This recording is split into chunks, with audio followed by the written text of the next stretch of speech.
मिले माल गे कोनो ससुर के हाल चाल गे एक लटकल हो दोनों जोबन लागे पहरल हो बॉडी टोबन खूबे लई हो कि तोहर भतार गे घरे में बजे बारे डोंगरे चियारे को के उखारे सट सट मारे सोया को के उखारे सट सट मारे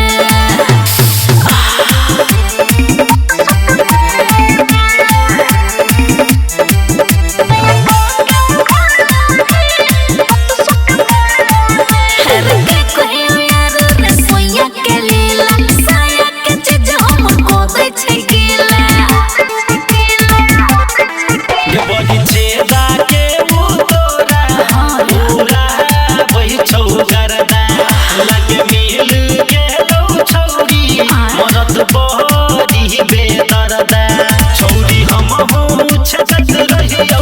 तोरा समान के भेदत रहियो कहियो कलियो नहीं लागता रे घरे में बजे बारे डोंगरे चियारे को के उखारे सट सट मारे सोया को के अंधारे सट सट मारे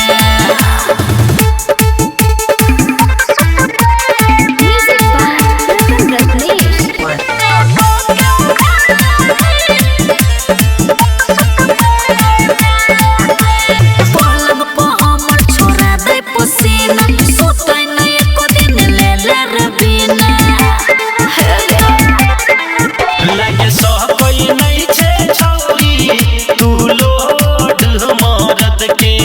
रोज खाए पड़त हो तो तोरा गोली दर्द के लगे लै छौ बनाई के घोरी तबे धइले छौ तोरा कमजोरी कनी देखे त चढ़ी उतारे घरे में बजे बारे डोंगरे चियारे को के उखारे सट सट मारे सोया को के अंधारे